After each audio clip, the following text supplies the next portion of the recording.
Cristianismo. Y la preexistencia de Cristo. ¿Qué pasó?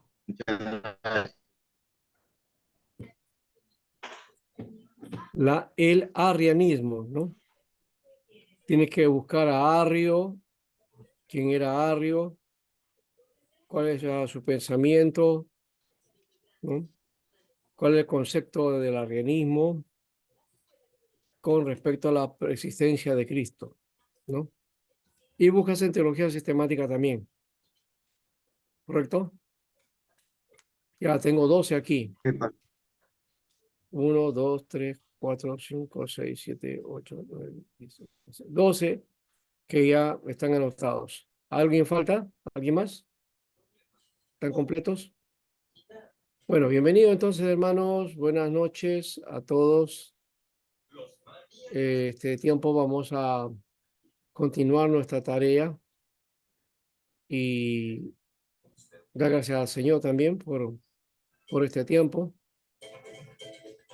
y iniciar entonces este tiempo. Ya bueno, nos hemos atrasado un poquito y yo lo que quisiera, eso sí, es que estén más temprano porque el tiempo es corto, son 2 horas nomás que nos han dado, no es mucho y los temas son bastante amplios y bueno, quizás tengo que hacer un poco de resúmenes en todo caso.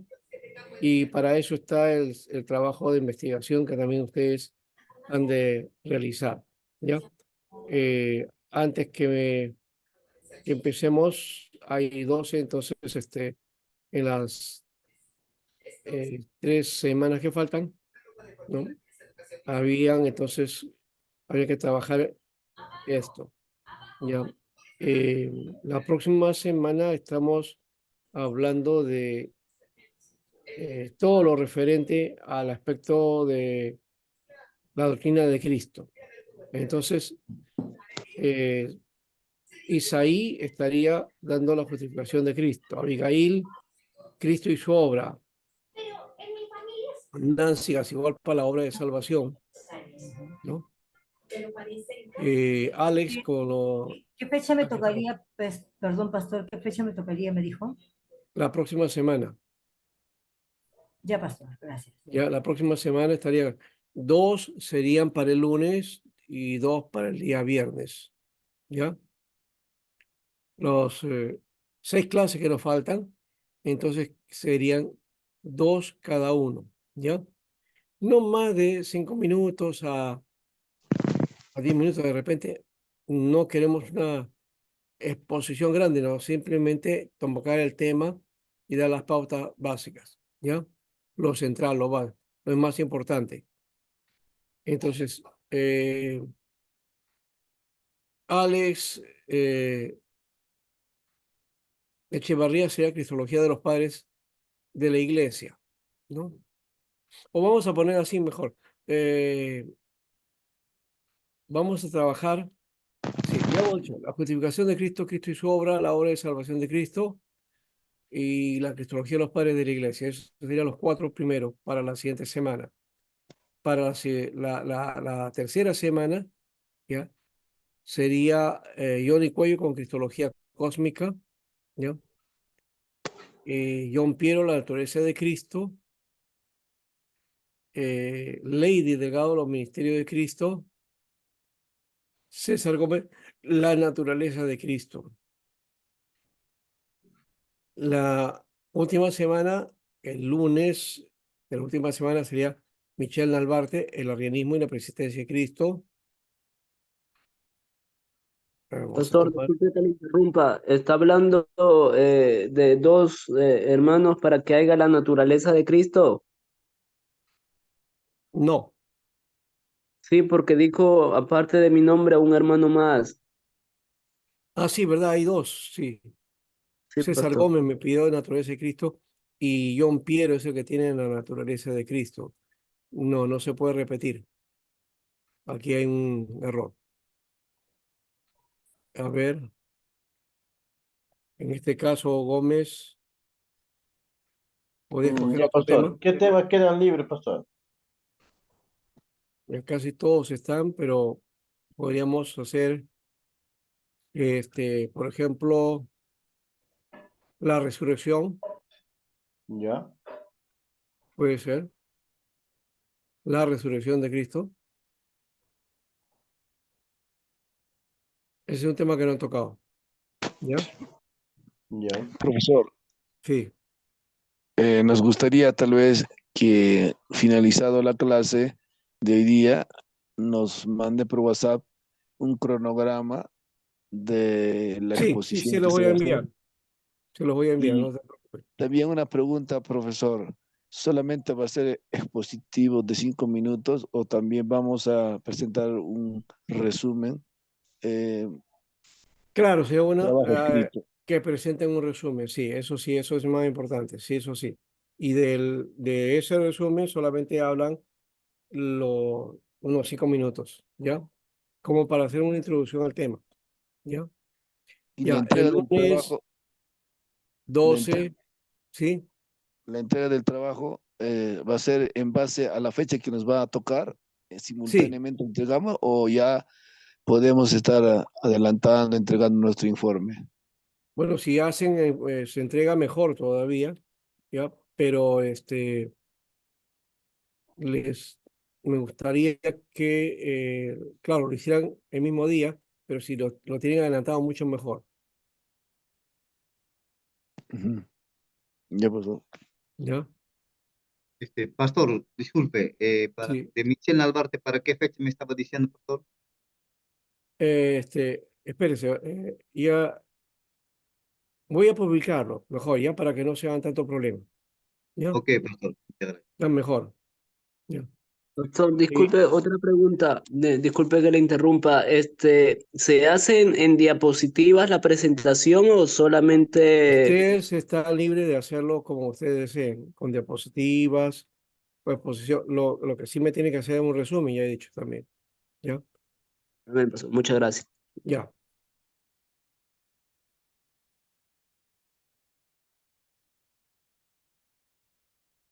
muy bien. Pastor, disculpe, ¿de cuánto tiempo es la exposición? De 5 a 8 minutos. Amén, pastor, gracias.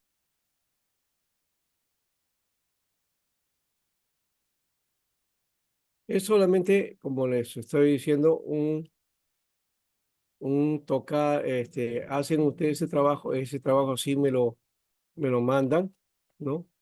Ahí se desarrolla toda la idea, pero ustedes trabajan una presentación, ¿ya? No todo lo que han escrito, sino todo aquello que sea lo indispensable en todo caso de este trabajo, ¿ya?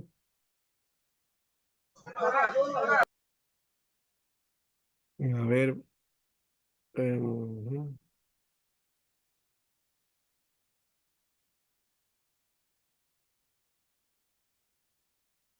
Pastor, buenas noches. Disculpe, pastor, una pregunta.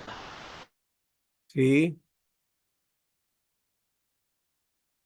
Pastor, y las fuentes que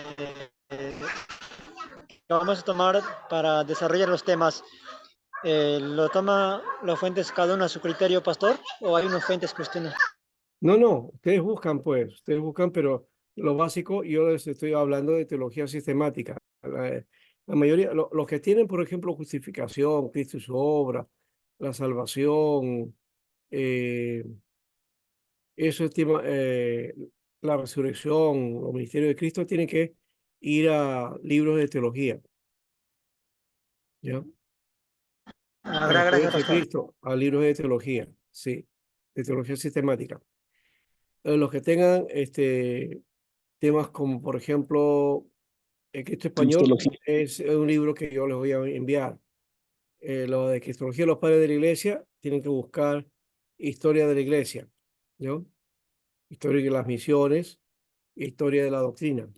Ahí van a encontrar eso.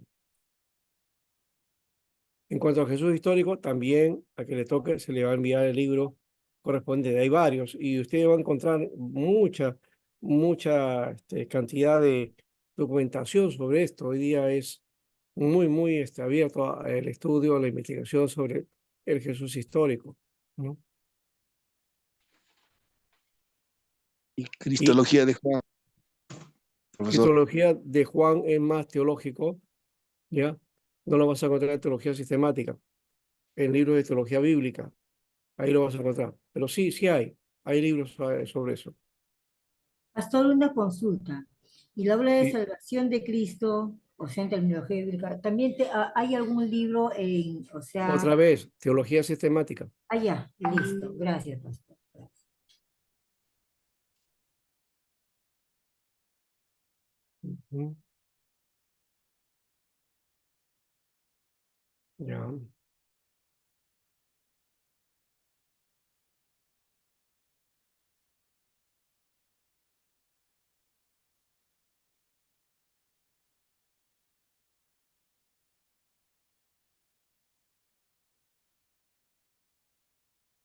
Tenemos nosotros, ¿cuánto para la tercera semana ya está? Lunes 19, falta miércoles 21.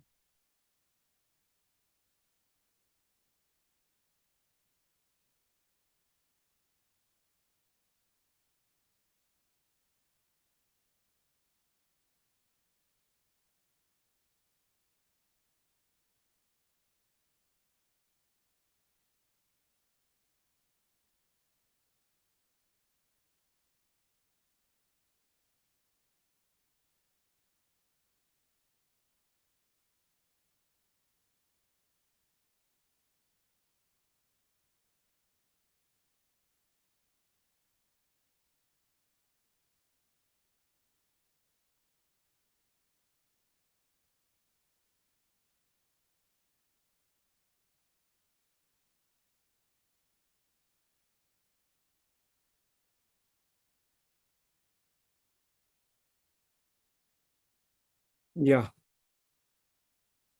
Yo les voy a publicar, les voy a dar eso al final de la clase, ¿ya? Para que ustedes tengan entonces su temática y tengan la fecha exacta para que no haya ningún problema con respecto a las exposiciones, ¿ya? Entonces, pero si voy adelantando, Isaí Valencia va a tocar la justificación de Cristo o el tema de la justificación. Y Abigail, Cristo y su obra, ¿ya? Eso es para el lunes.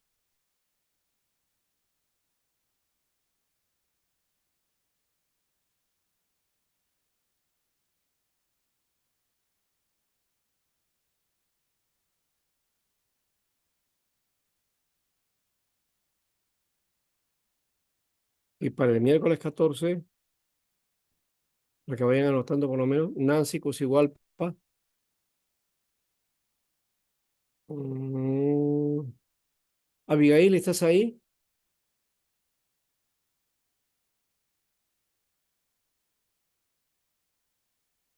¿Y Nancy, están?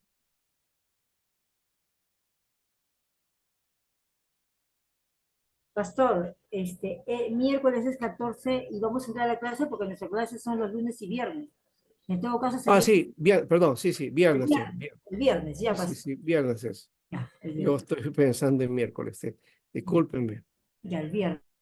Entonces, esto sería viernes 16. Ya, 16. Pero ahora tengo un detalle. Estoy viendo aquí, justo, Abigail Coica dice Cristo y su obra, y Nancy es casi la obra de salvación. Ah, no, la obra de salvación. Ya, es la diferencia. Ya,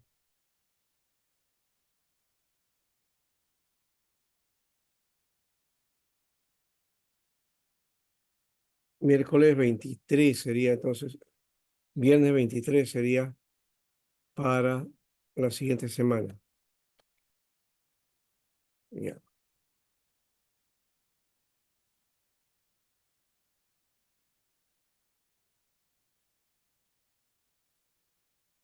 bueno, poquito.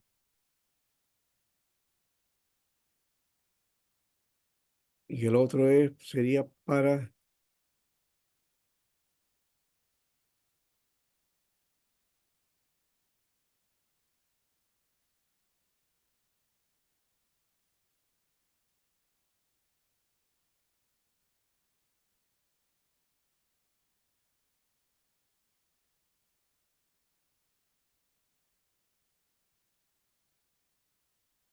$26 y sería el 1 de marzo, ¿no?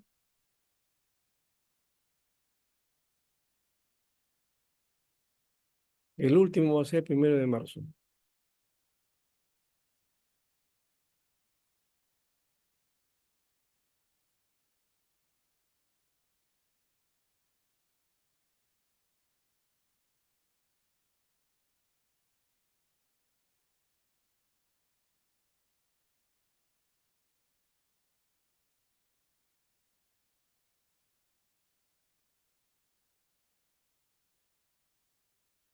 Ya,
ya está.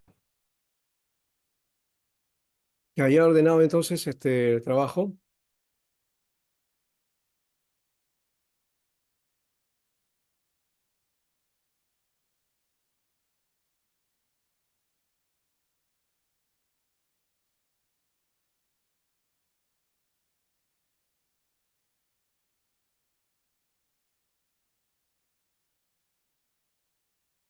Lo voy a poner inmediatamente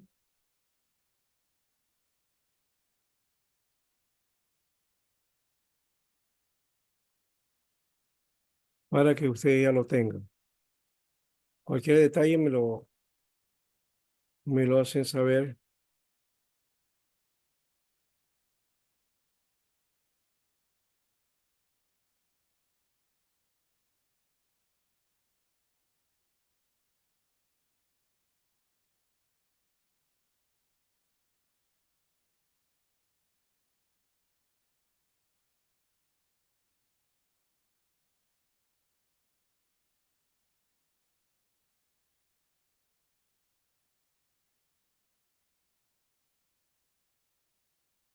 Ya está. Ya se los he enviado al chat para que ustedes lo tengan. ¿Ya? Desde ahí entonces ustedes me indican qué cosa es lo que falta. ¿Ya? Muy bien. Padre bendito, gracias Señor por este tiempo. Esperamos, Señor, en el orden poder trabajar ya con las temáticas y vamos a aprovechar este tiempo aprendiendo, Señor, y también afirmando nuestra base doctrinal. Gracias, Señor, en nombre de Jesús. Amén. Muy bien, habíamos quedado nosotros las diferentes formas en que se daba dentro del cristianismo, ¿no? Aquí ya hay algo sobre la historia de los padres de la iglesia, y hemos dicho aquí, por ejemplo, eh, algunos aspectos, ¿no? que se dieron, los temas históricos de la persona de Cristo. Eso está dentro del plan. También es otra idea, otra visión que tomamos, ¿ya? Desde la del aspecto histórico, pero es el mismo enfoque porque es en parte el desarrollo de los padres de la iglesia, ¿no? Después que los discípulos murieron, entonces los que continuaron la obra, la tarea, se les conoció como padres de la iglesia. Y ellos estuvieron hasta casi 8 siglos más o menos de influencia dentro del cristianismo, ¿no? De los primeros años, ¿no? Los 8 primeros siglos. Entonces aquí están los movimientos que aparecieron, los ebionitas, el docetismo, las posturas, el gnosticismo, ¿no? Una concepción filosófica. Luego también está el arrianismo, ¿no? Que lo tocamos así levemente, ¿no? Y está también el apolinarismo, otra temática sobre Cristo, sobre cristología. Sobre todo le llaman herejías cristológicas. De paso deberíamos haberle llamado así, herejías cristológicas a esto, ¿no?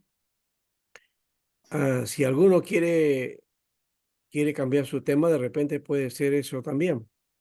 Queda ese, ¿no? Herejías cristológicas, ¿ya? Sería muy bueno que lo tocaran, ¿ya? Aquí yo he considerado estos, ¿ya? El nestorianismo también es otra postura hereje, o por lo menos que la iglesia lo consideró así, el monofisismo también, y que terminó y derivó el monotelismo también, y que derivó en lo que es el concilio de Calcedonia, ¿no? O que se tocó ahí. Calcedonia no es el único, ya Nicea tocó lo del el arrianismo, ¿no? Y hay varios concilios que se dedican específicamente a ver algunas cuestiones, ¿no? Calcedonia está contra los monofisitas, por ejemplo, Éfeso contra el nestorianismo, ¿no? El concilio Constantinopla I contra los macedonianos, que tenían que ver con la naturaleza del Espíritu Santo, si era divino o no. Por eso no lo trabajamos, ¿no? Porque eso más va por el Espíritu Santo. El concilio de Nicea contra el arrianismo, ¿no? ¿No? Así que en el orden sería primero, concilio de Nicea contra el arrianismo. Dejamos el de Constantinopla, concilio de Éfeso contra el nestorianismo. Luego el concilio de Calcedonia contra los monofisitas, ¿no?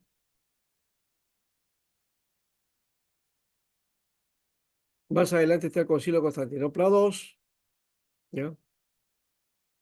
Que condena los escritos de Teodoro Mosuestia y de Teodoro de Ciro, ¿ya? Hay aspectos que tienen que ver con la Trinidad y la cristología, ¿ya? Y especialmente la influencia del nestorianismo, ¿no? En algunos padres de la iglesia. El concilio de Constantinopla III contra el monotelismo. Voy a hacerles ver esto mejor a ustedes para que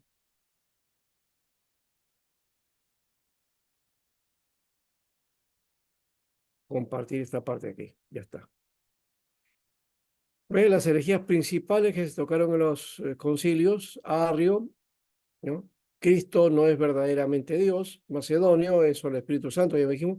Nestorio, si Cristo no es Dios, María no es madre de Dios. Que eso en el concilio de Éfeso creo que se afirmó la idea de María como madre de Dios, ¿no? Para tratar, eso se usó como argumento para la afirmación de la divinidad de Cristo, ¿no? Luego, en el uso de la iglesia se derivó a otra cosa, pero el concepto de madre de Dios era para afirmar la divinidad de Cristo, ¿ya? El Deutiquio, Cristo es Dios, pero no es hombre. Eso es el monofisismo. Ya está. Concilio de Nicea contra el arrianismo, ¿no? Se proclama la igualdad de naturaleza entre el Padre y el Hijo, la redacción del símbolo o credo que se recita en la misa. Concilio de Constantinopla, esto es contra los macedonianos, hemos dicho que negaban la naturaleza del Espíritu Santo. Lo que sí sería interesante es ver el otro que se condenó la doctrina de Pelagio y Celestino, que negaban la transmisión del pecado de Adán a su descendencia y defendía la bondad del hombre, ¿no? Que el hombre tenía bondad inherente para hacer el bien sin el concurso del auxilio divino, ¿no? Eso, ese es el concepto de Pelagio, ¿ya? Entonces, Pelagio dice que no hay transmisión del pecado, o sea, no se transmite el pecado de Adán. El pecado de Adán es de Adán originalmente. Ese es un concepto muy parecido al concepto que hay dentro del judaísmo. Los judíos también dicen que el pecado de Adán no es transmisible, no es transmisible, ¿ya? Y que el hombre tiene el camino de hacer el bien o el mal, ¿no? Ahí se diferencia con Pelagio, que Pelagio dice que hay una naturaleza inherente a la bondad, ¿no? Es decir, que el hombre puede en base al asumir el bien porque tiene esa capacidad de hacerlo, ¿no? Ahí hay una diferencia, ¿no? Es Agustín que dice que el hombre está corrompido, está degradado y su tendencia es al mal. Y esa es la línea que seguimos nosotros, ¿no? Es la línea que siguieron los reformadores. Entonces, el hombre está muerto en sus delitos y pecados, ¿no? ¿Ya? Y no hay nada bueno en el hombre. Ese es el otro concepto, digamos, y que viene desde la reforma vía Agustín, ¿no? Agustín primero es el que planteó ese aspecto, ¿no? No sé si hay algún otro padre de la iglesia que de repente más atrás haya hablado acerca de eso, sí, pero básicamente este es Constantinopla se manejaba todos estos aspectos, definiendo doctrinalmente algunos puntos. Antes de continuar, ya se dan cuenta ustedes que la doctrina que tenemos es desarrollo conciliar, ¿no? Claro, consultando las escrituras seguramente también, pero básicamente las doctrinas las definieron los padres de la iglesia. No se define a partir de una instrucción, de enseñanza o de discipulado que la iglesia había establecido, digamos, en el tiempo. No es así. El aspecto de la Trinidad, por ejemplo, aparece también aquí en este aspecto, ¿no? Y no es que la iglesia había estado enseñando sobre la Trinidad. No, no hubo un tiempo para eso. Nicea fue uno de los que comenzó este asunto de la Trinidad, ¿no? Entonces, y luego la iglesia lo sigue, ¿no? Y lo pone como punto cardinal de la doctrina, ¿no? Pero si uno va a las escrituras, la escritura sí te habla de las tres personas, ¿no? No está la palabra Trinidad en la Biblia.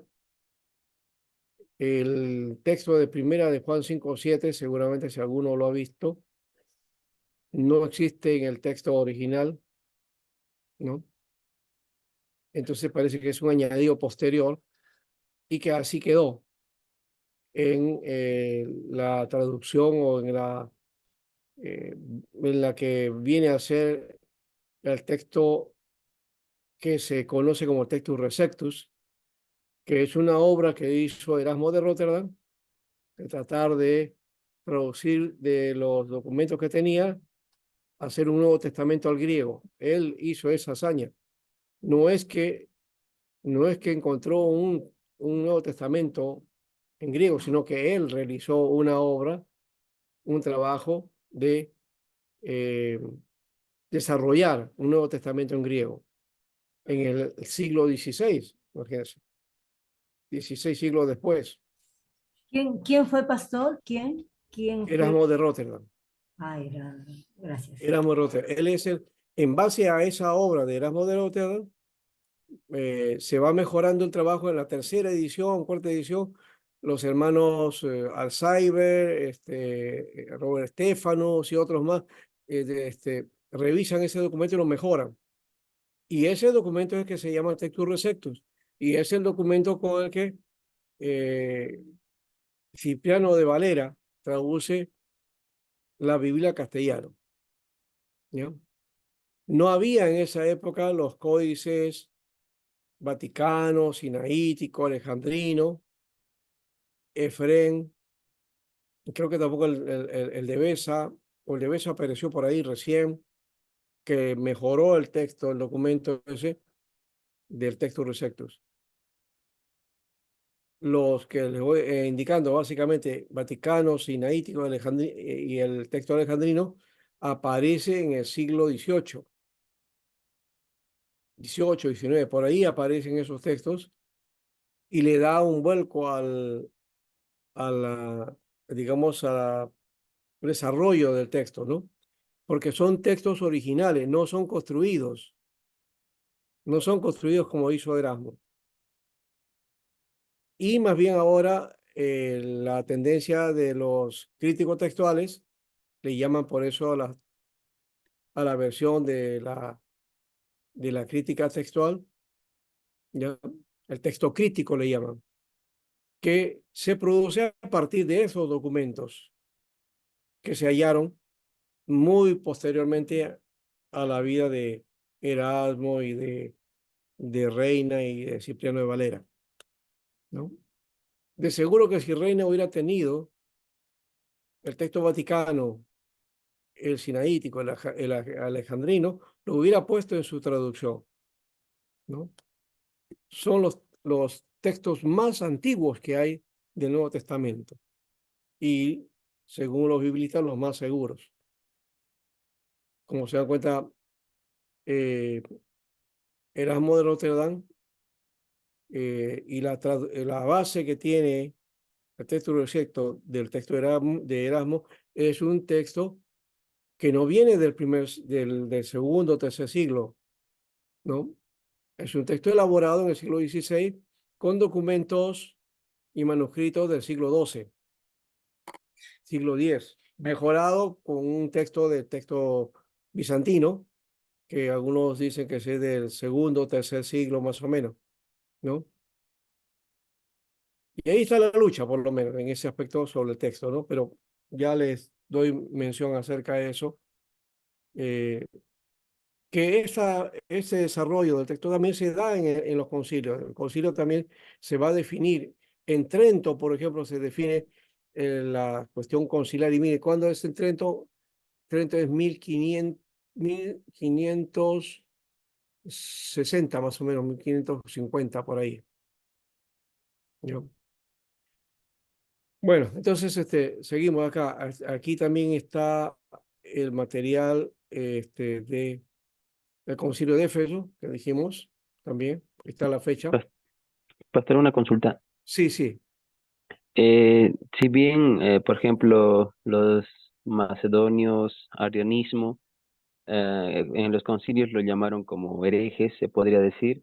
sí. Entonces, se podría estar dando a entender conforme a las cartas pastorales de Pablo, ¿no? Que en los posteriores tiempos algunos apostatarían, algunos se dejarían llevar por doctrinas diversas y extrañas. Entonces, de alguna manera ayudó a que pueda fortalecerse y pueda defender lo que es la sana doctrina. ¿Se podría entender de esa manera, pastor? Sí, esa era la intención. Esa fue la intención, ¿no?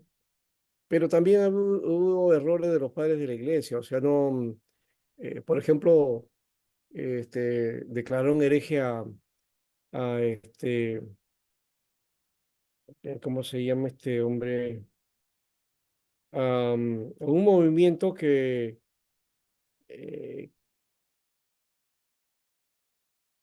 que buscaba la experiencia espiritual, ¿no? Y que son un movimiento que hoy día, pues, muy bien pasarían por ser pentecostales o carismáticos, ¿no? ¿no? Y no había ningún problema, ¿no? Entonces, ahorita se me olvida el nombre de paso, ¿no? Estoy en otro. Y ese movimiento fue declarado hereje, ¿ya? Esa herejía se le quitó hace un poco tiempo, un papa le quitó el nombre de herejes a estos hermanos, aunque no existe ese movimiento, originalmente ya no existe, ¿no? ¿No? Fue de esa época. Bueno, el concilio de Éfeso fue contra Nestorio, ¿no? ¿No? Condenó la herejía cristológica y mariológica de Nestorio, ¿no? Que proclamó que las dos naturalezas humana y divina de Cristo están unidas sin confusión y por lo tanto María es verdaderamente madre de Dios, ¿no? La idea de las dos naturalezas, que también en teología ahí nos dividimos porque justamente el concilio propone eso, dos naturalezas unidas, ¿no? Dos naturalezas unidas. Este, y el diofisismo se llama, ¿no? Y está también el monofisismo, otra herejía. La otra de Calcedonia. Condenó el eutiquianismo, que no reconocía a Cristo la distinción de las dos naturalezas perfectas. Afirma la unidad de las dos naturalezas completas y perfectas en Jesucristo, humana y divina. Entonces hay una unidad según estos concilios, ¿ya?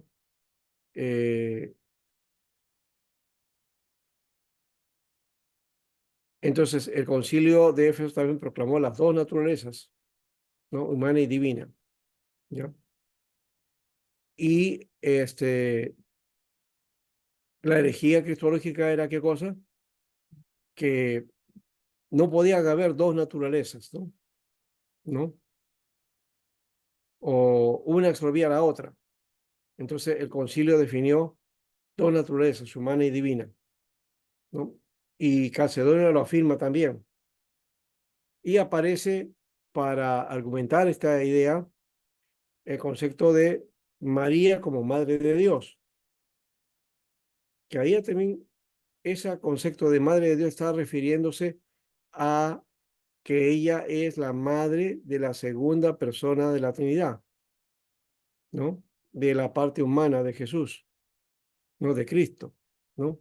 Entonces ella es madre de la parte humana, ¿no? De la segunda persona de la Trinidad, ¿no? Ese sería básicamente la idea de madre de Dios, que significa, la palabra es Teótokos, Teótokos, con K, ¿no?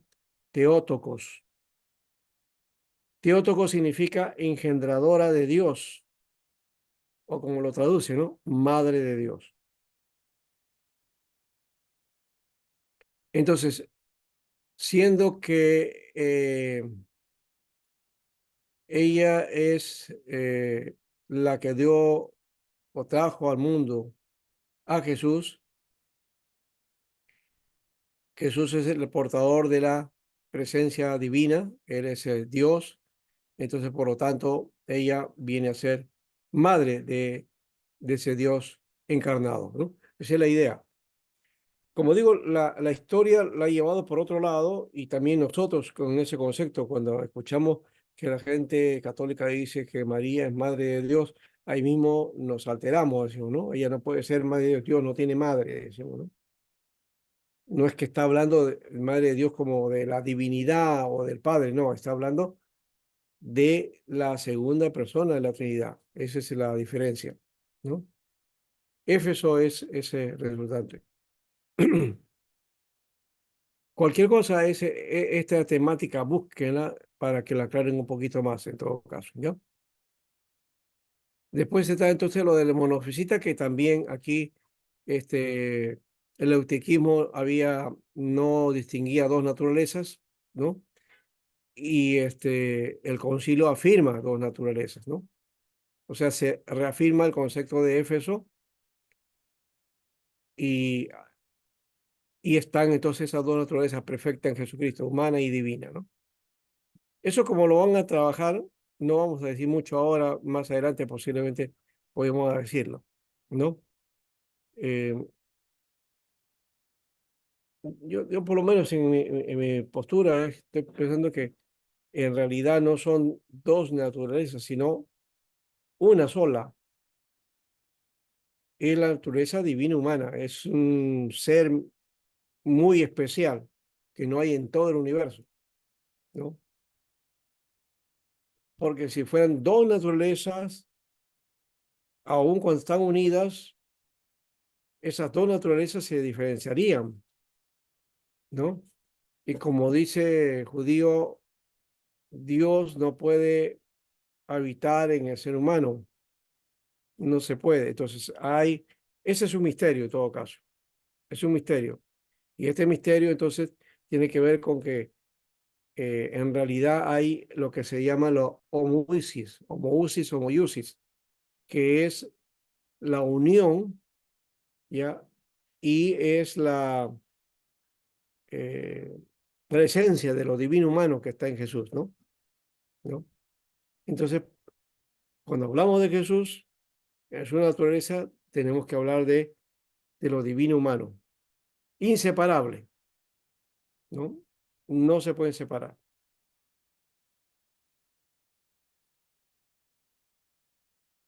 Bueno, acá el de Constantinopla II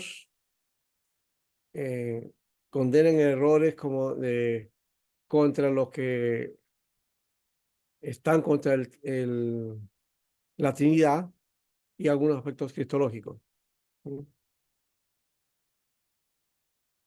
Muy bien. Constantinopla II va contra el monotelismo, condenó solamente la herejía de quienes admitían en Cristo dos naturalezas, pero una sola voluntad. Ese es el otro lado, ¿no? Dice, no, si son dos naturalezas, tiene que haber dos voluntades. Como el concilio dominaba, declaró de hereje a los monotelistas que decían, hay una sola voluntad, ¿no? No puede haber dos voluntades, o si son dos naturalezas, dos voluntades, la mente humana y la mente divina. No podía haber eso. Entonces, los monotelistas decían, no, hay una sola voluntad, ¿no? Es la voluntad divina humana, ¿no? En fin, eso es otro tema ahí. Y este del Concilio de Nicea II es contra los iconoclastas que destruían las pinturas o esculturas sagradas, los íconos, ¿ya? O sea, en este concilio se pronunciaban por el culto a las imágenes, ¿no? Pero distinguiendo en cuanto a la veneración de adoración, que solamente es a Dios, ¿no? Aquí nació esa idea y esa práctica de la Iglesia de Roma, ¿no? ¿No? En este concilio de Nicea II, que ahí define el aspecto de que la Iglesia debe tener entonces imágenes, ¿no? Que se puede rendir culto a las imágenes, que eso ayuda a la vida espiritual. Eso es lo que definió este concilio. Miren, 787 después de Cristo. Desde ahí viene. Solo que tenía que distinguir entre culto de veneración a culto de adoración, que solamente es para Dios, ¿no? Y aquí posiblemente haya salido este concepto que hay dentro de la Iglesia de Roma. Son tres aspectos en cuanto al culto, ¿no? Uno se conoce como dulía. La dulía es el culto de veneración a los santos, a las imágenes. Dulía, dulía. Luego está la segunda característica, que es la intervención de María.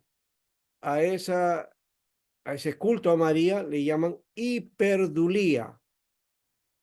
Hiperdulía, con H, ¿no? Hiperdulía. ¿ya? Y el último, que es el otro, el culto definitivo para Dios, es la latría. Latría. Porque latría viene de liturgia, ¿no? Latría es adorar, ¿no? Idolatría es adoración a ídolos, ¿no? Idolatría, ya, adoración a ídolos. Latría es adoración, ¿no? Simplemente adoración. Adoración a Dios, se supone, ¿no? Entonces, esos son los tres conceptos que manejan en la Iglesia Católica, pero que el miembro común de la Iglesia Católica no diferencia. Al final, la veneración parece adoración, la gente se muere por tocar las imágenes, le ora, lloran, ruegan, ¿no? Le rinden sacrificios, todo eso. Y eso es básicamente adoración. Más allá de que teológicamente la iglesia diferencie entre dulía, hiperdulía y latría, ¿no? Pero en fin, ahí está. Esto los iconoclastas por lo menos ayudan a ver este aspecto de los iconoclastas, de paso, quiero aclarar, eran los que eh, destruían las imágenes, así se llaman los iconoclastas, porque la palabra iconoclasta es, literalmente significa destructor de imágenes, destructor de imágenes. Así que se les conoció a esa gente que no aceptaba las imágenes en la iglesia, se les conoció como iconoclastas. El concilio de Nicea entonces estuvo contra los iconoclastas, es decir, contra aquellas personas, aquel movimiento que destruía las esculturas, los íconos, las imágenes y todo eso, ¿no?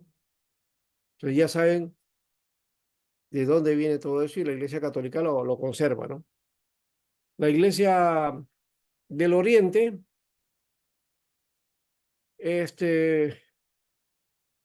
no permite el culto, pero tiene imágenes también, pero no hay una práctica de culto específicamente a imágenes, ¿no? Y dentro de la iglesia reformada o la iglesia evangélica no hay culto, pues, hay imágenes. Pero, aunque no tengamos imágenes, también el hecho de hacernos una imagen, no visiblemente, sino que demos esto por ejemplo, comencemos a rendirle culto o veneración al pastor, ¿no? Verlo como si fuera un santo, como un dios, ya eso es idolatría. Ya eso es, entonces, este, eh, tener un culto de imagen, ¿no? Y hay que tener cuidado, ¿no?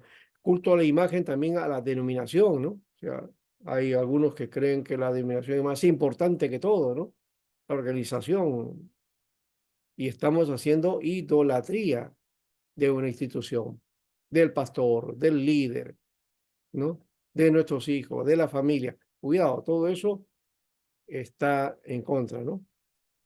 No deberíamos tenerlo como práctica. Así que si a veces decimos a los católicos que son idólatras, muchas veces nosotros no hemos salido de nuestra práctica idolátrica, ¿m? Y tenemos ídolos también. Y la sociedad tiene sus ídolos, ¿no? El deporte, por ejemplo, tiene sus ídolos, ¿no? En la música, sus ídolos. Hasta en la política hay ídolos, ¿no? Entonces, la idolatría se manifiesta en varias acciones de la vida, no solamente en el sentido religioso, ¿ya? Así que no creamos que solamente que porque la gente va y adora a una imagen, ya es idólatra, ¿ya? Es idólatra a aquel que se deja llevar ¿no? Por sus personajes políticos, por sus líderes religiosos, por su institución religiosa, por el dominio, ¿no? Hay que respetar, sí, claro que sí, hay que tomar el cuidado, pero no ponerlos por encima de Dios. Cuando ponemos a algo o a alguien por encima de Dios, ya estamos haciendo idolatría, ¿ya? Y de eso no se libran ni los evangélicos, ¿eh? Así que cuidado, mucho cuidado con eso. Bueno, lo decimos para todos, todos estamos en la misma bolsa, ¿eh? Bien, creo que hasta ahí podríamos hablar acerca de estos concilios, sería interesante. No sé si hay alguien que quiera debatir algo aquí.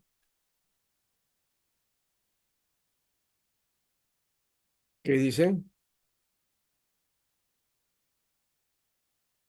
¿Hay preguntas?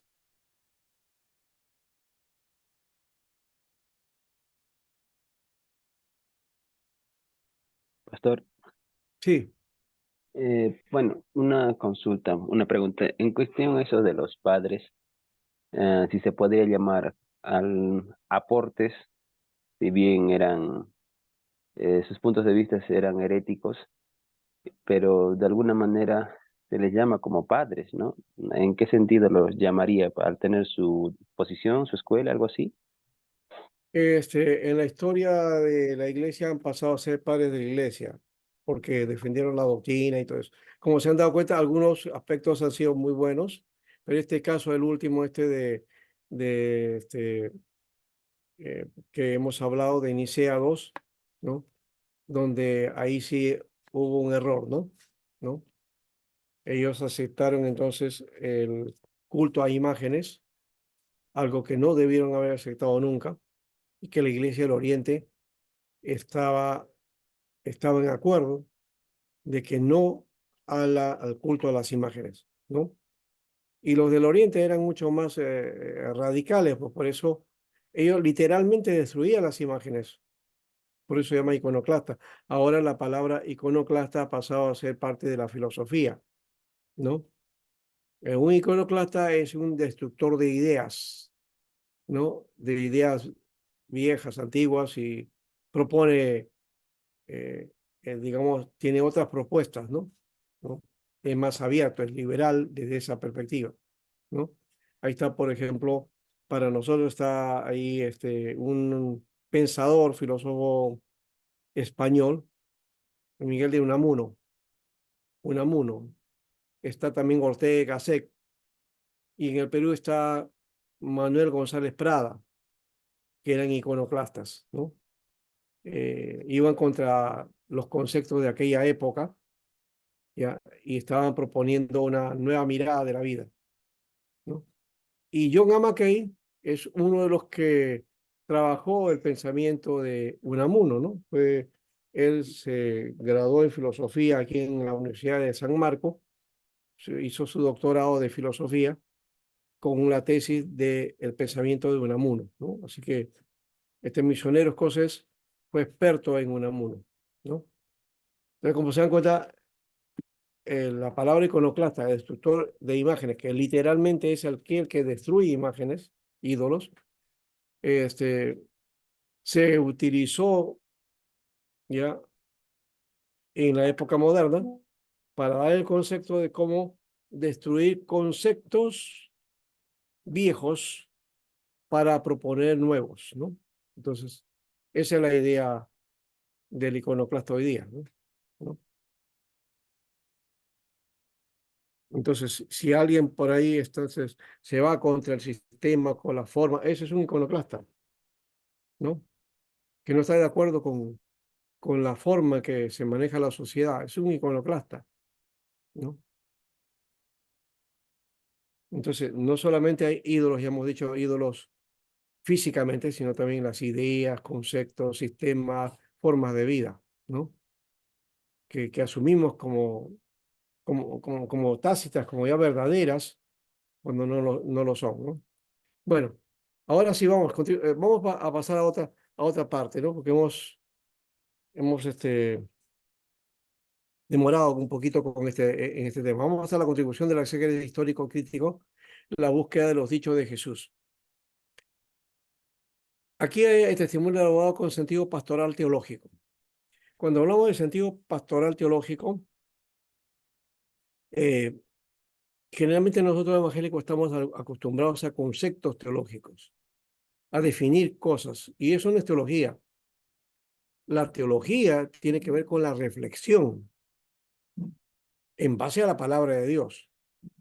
Es cómo esa reflexión nos confrontamos y qué dice Dios en una determinada situación de vida, ¿no?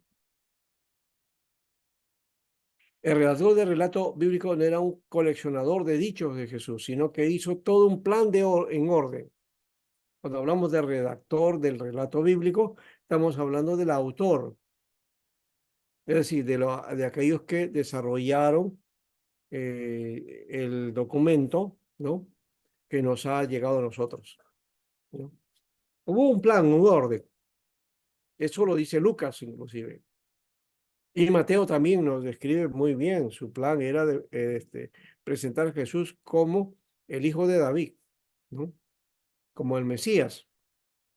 Esa era la idea, ¿ya? Por eso aparece la palabra cuando en Mateo 16 el Señor le pregunta a Pedro, ¿y ustedes qué dicen que soy? Y Pedro le dice, tú eres el Cristo, el Hijo del Dios viviente. Le está diciendo, tú eres el Mesías, porque ese es el concepto que Mateo está desarrollando en su evangelio, ¿no? Entonces está definiendo, está argumentando que él es el Mesías. Ya, Mateo lo está diciendo. No lo dice Jesús. No lo dice Jesús. Jesús en ningún momento asume ni dice, yo soy el Mesías. No lo dice. Busquen en cualquier evangelio y en cualquier parte de la escritura y no van a encontrar ninguna referencia de Jesús a sí mismo, asumiéndose que él es el Mesías. Es a partir de la redacción de los evangelistas que se da la muestra de que él es el Mesías, ¿ya? Así hay un plan de redacción articulado aquí. Hay una intención del autor según la necesidad de la comunidad de la época. El autor que quería comunicar a su comunidad, ¿no?, quién era Jesús. Y por otro lado, los evangelios fueron resultado de la interpretación de la comunidad primitiva. Es decir, de aquello que ellos predicaban. De paso, quiero mencionarles algo aquí. Muchos imaginamos o tenemos la idea peregrina de que los creyentes de aquella época tenían Biblia. Ustedes se imaginan a la primera iglesia de Jerusalén, sin Biblia. ¿Alguien puede decirme algo?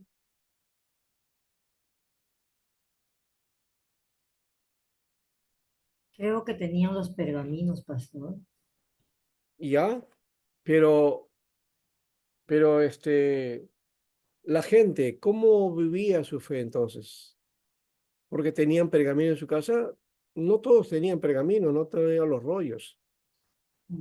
Deduzco En hoy las sinagogas, pastor, que Ah, en las sinagogas habían las sinagogas tenían, tabernáculos, claro, tenían la Torá, tenían la Torá, y ahí, tenían los profetas, pero no estaba completo todavía. y ahí O sea, y ahí los varones recibían la enseñanza y ya, los varones llevaban esas enseñanzas a sus hogares. así es. Las mujeres estaban prohibidas. ¿Se dan cuenta?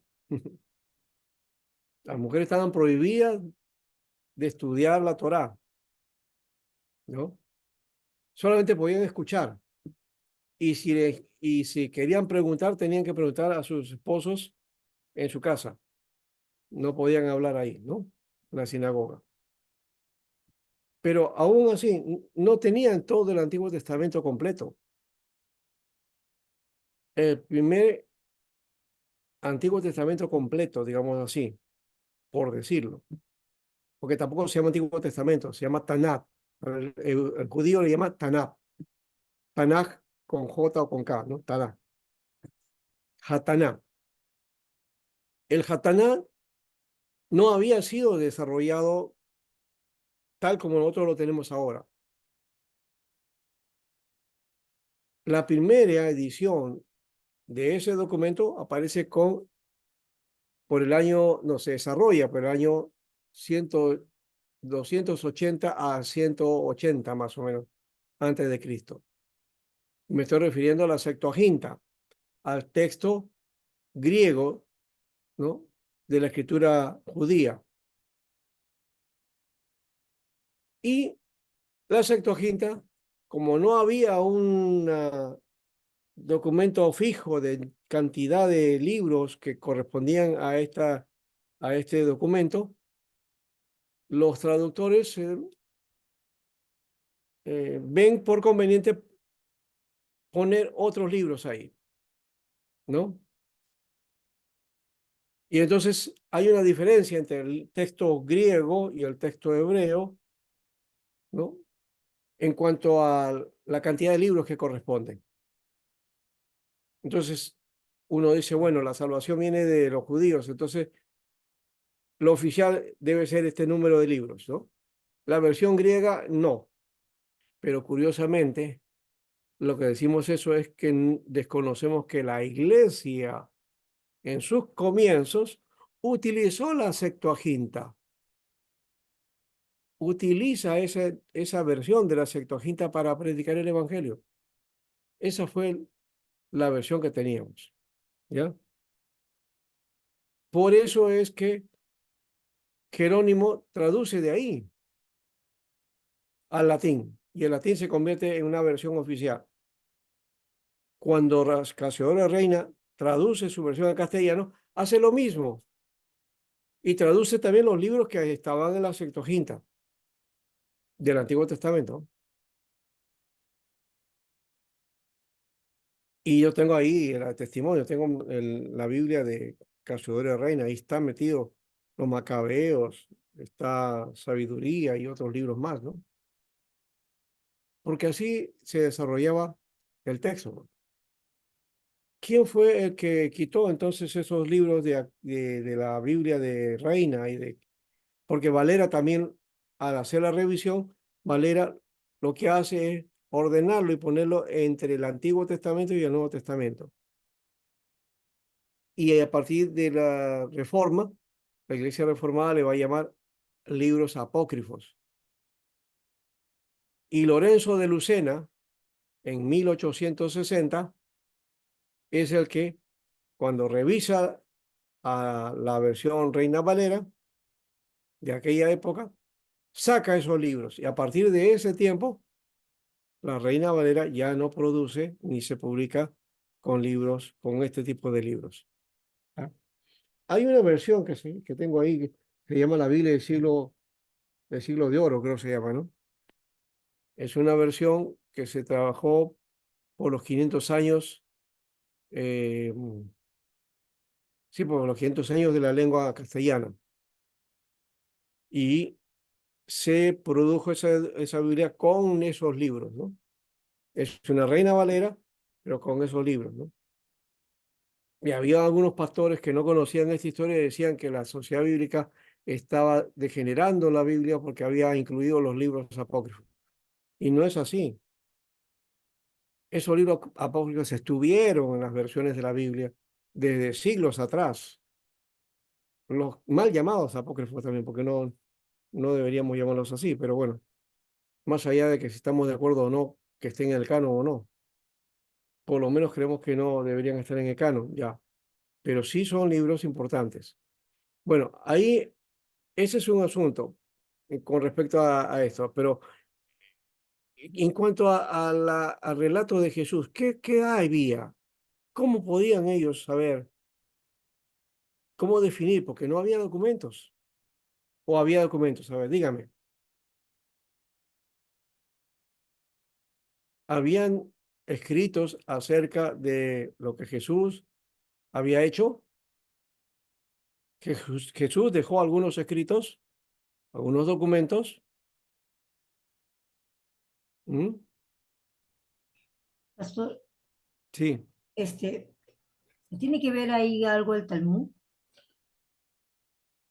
No, el Talmud es el que tiene que ver con la historia anterior, la que le estaba comentando. El Talmud es la que va a elaborar la recopilación de la Torá, ¿no? Tanto la Torá escrita como la Torá oral. Ay, ay, ¿No? ay. Aquí no tiene nada que ver el Talmud. El Talmud no habla de Jesús. Algunos dicen que sí habla, pero no habla nada de Jesús, el Talmud. Y el Talmud es posterior, inclusive. El Talmud sale en 150 o 250 después de Cristo, ¿no? Y posiblemente haya algo, una referencia ahí leve acerca de Jesús, pero no hay nada, porque eso fue ajeno para ellos, ¿no? Estoy hablando de la historia de Jesús. ¿Cómo se desarrolla eso? ¿Cómo hacía la iglesia para predicar esto?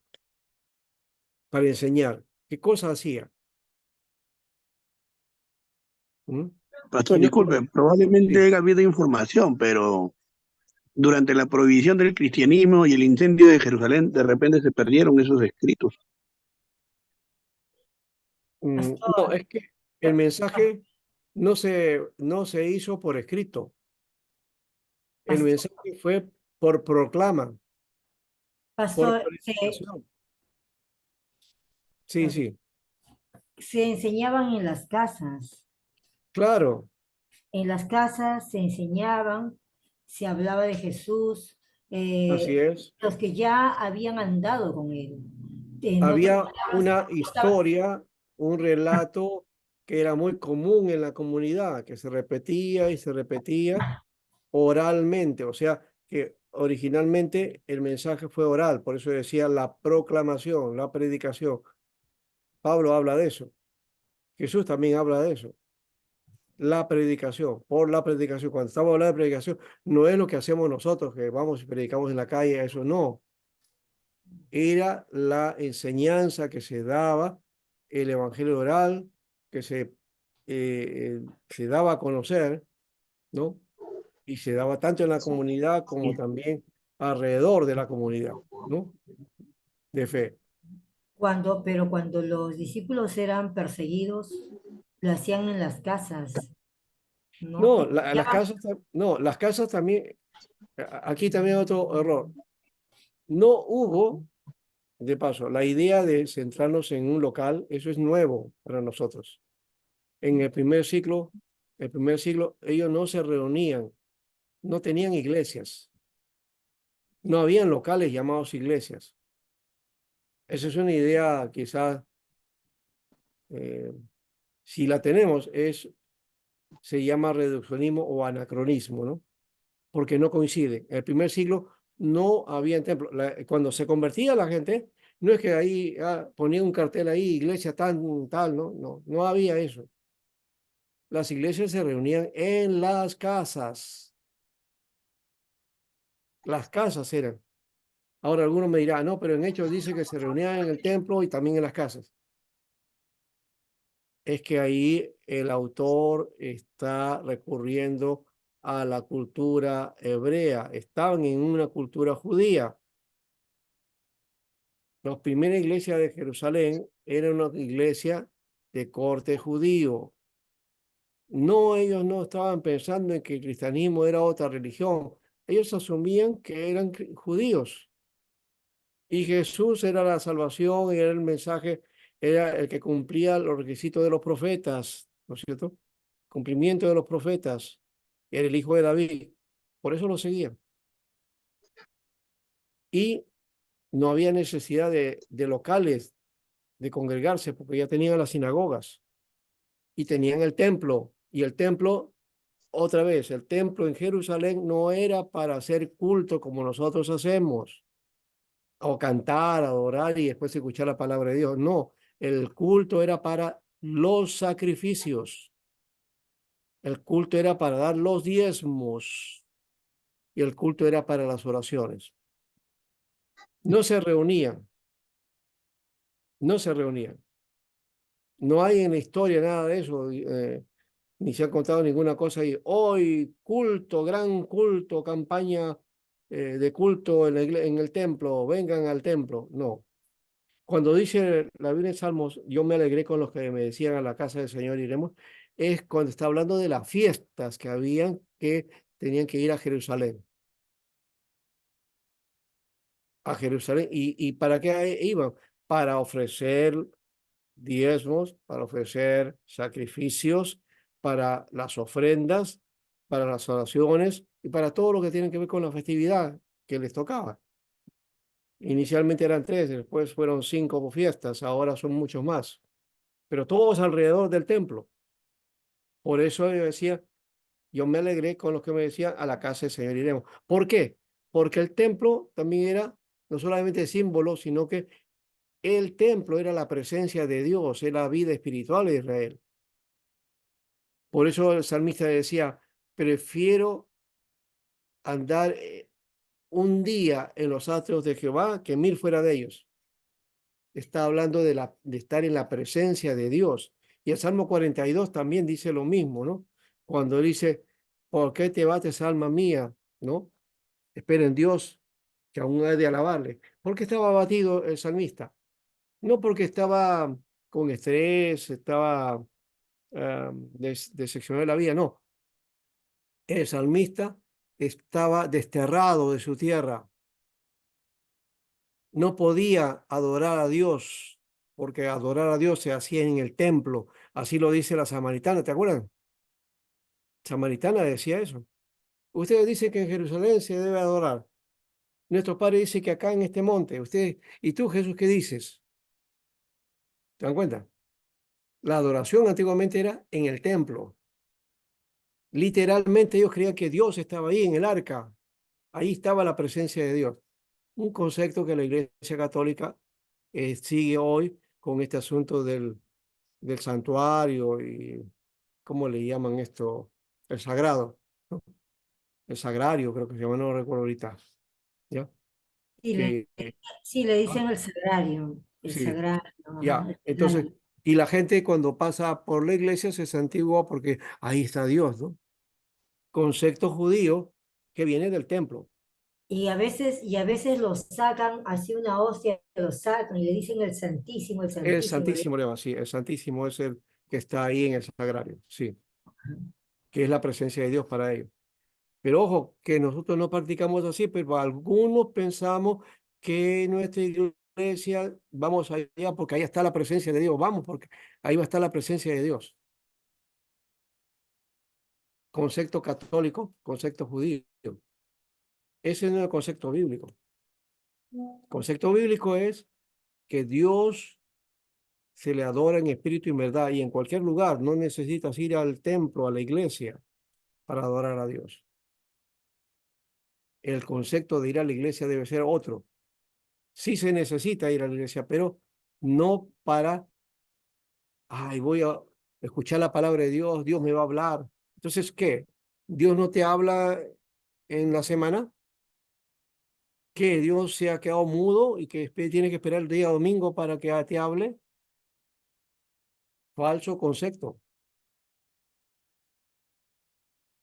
Nosotros no vamos para que Dios nos hable ni para que Dios nos bendiga, sino que nosotros vamos porque Dios nos ha hablado para agradar a Dios y para compartir unos a otros de aquello que Dios ha hecho en nuestra vida. Vamos para bendecir a otros y para que nosotros también seamos bendecidos por la vida de los hermanos. Eso es comunión, eso es coinonía. Para eso es la iglesia, para desarrollar unos a otros, ¿no? Para animarnos unos a otros a la fe. Eso es el sentido. Pero hemos cambiado la figura y la hemos vuelto una figura religiosa. ¿Se dan cuenta? Ahora, lo que le estoy diciendo a ustedes, ¿estoy equivocado o no? O es correcto. Díganme. Reflexionen. Pastor, muy buenas noches. Sí, buenas noches. Pastor, lo digo, bueno, lo que usted está diciendo, eso pasó con mi hermano de mí. es mi hermano de madre Mm, y es un jovencito que tenía sus 16 años. Y ese concepto que pasó es que me dijo que acá arriba de verdadmente no había palabra, me dijo él. Y no hay me dijo. Entonces, le digo, pero de verdad me dice, no, no me siento. Entonces, y bajó, me dijo que abajo del movimiento había palabra y hacía más ordenados. Aquí son muy desordenados, me dijo. Y de verdadmente que bajó para acá abajo y me dijo, ahí abajo me siento bien. Bueno, le dije, si tú sientes esa manera, velo, digo. Y se quedó abajo hasta para 2 años, pastor, ahí. ya. Bueno, este punto de correcto, pastor, como usted dice, eso está en lo cierto, pastor. Claro, es que vamos buscando la experiencia, ¿no? No es que yo no estoy en contra de eso, pero es que a veces nos centramos solamente en esa forma y queremos sentir, ¿no? ¿Cuántas veces he escuchado oye, acá no está la presencia de Dios, me voy? No, acá está muy frío, ¿no? Necesito ir a una iglesia que esté más avivada, más, ¿no? Mm, Para que me sienta bien. Ah, ya, entonces encuentro eso que alaban, gritan, ah, ya, aquí sí, sí, aquí sí, dice, ¿no? Pero otros tienen otro concepto de reverencia de Dios, ¿no? A algunos les gusta adorar al Señor en silencio, con tranquilidad, ¿no? Y cuando estén en bulla no quieren, ¿no? O se van también. Yo he escuchado muchos así, ¿ya? Un amigo mío, por ejemplo, dijo que un día estaba pasando por una iglesia, X, un día, y de pronto escuchó una bulla, él se metió, estaba muchacho, ¿no? Chiquillo, se metió, escuchó gritos y escuchó ruidos y la gente haciendo no sé qué cosa, dice, se asustó, se fue y nunca más quiso ir a esa iglesia. No, esa iglesia asusta, decía. ¿No? Entonces, los conceptos de adoración a Dios, las formas de práctica, eso no es de la mucha bulla que hagamos o el mucho silencio que expresemos, cada uno lo hace de acuerdo a su criterio, porque eso adorar a Dios es potestad de nosotros hacia Dios, pero de hecho que no es la única forma, ¿no? Ni tampoco el lugar no lo centremos en eso, de que Dios no habita en lugares, en edificios hechos por manos humanas, dice la Biblia, ¿no? Muy bien. Entonces los evangelios fueron el resultado de la interpretación de la comunidad primitiva, pero primero fue el evangelio oral, anoten eso, evangelio oral. El mensaje era oral, igual que la Torá, la ley fue oral, después vino lo escrito y quedó después la Torá oral no escrita, que la Mishnah, que está dentro del Talmud, lo ha compilado y eso es la tradición entonces de lo que pensaban los padres de Israel acerca de la Torá que habían recibido de parte de Dios, que no era escrita, ¿no? Pero que se convirtió en escritura siglos después, ¿no? Los evangelios también comenzaron a escribirse, o sea, era necesario ordenar y Lucas lo dice, ¿no? Muchas cosas se han dicho acerca de las cosas que Jesús hizo, ¿no? Y que nosotros hemos visto y hemos vivido. Y le dice a un tal Teófilo, yo te las quiero contar en orden, dice, oh excelentísimo Teófilo. O sea, Hechos de los Apóstoles fue directamente escrito para una persona. Ahora lo tenemos nosotros. Está en la Biblia, ¿no? Pero ese escrito fue para Teófilo. Lucas le escribe y es parte de su evangelio, ¿no? Porque es una continuidad, ¿no? En el primer tratado, trate tal cosa, dice, ¿no? O sea, es una obra continua. De paso, hay que leer, hay que hacer lectura del Evangelio de Lucas juntamente con Hechos. Lees Lucas y luego Hechos. El problema es que en el orden que le hemos puesto, lo hemos puesto a Juan en medio y eso corta, ¿no? Pero el sentido del mensaje está ahí. Evangelio de Lucas y Hechos de los Apóstoles. como continuidad, ¿no? Para ver entonces cómo era la manifestación de la iglesia en ese tiempo. Bueno, ahí lo cierro esa parte, ¿ya?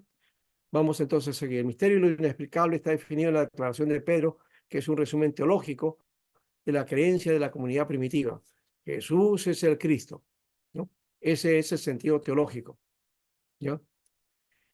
La confesión mesiánica de Pedro en Marcos 8, 27 y 9 al 1 es un relato que está dentro de un contexto de clandestinidad.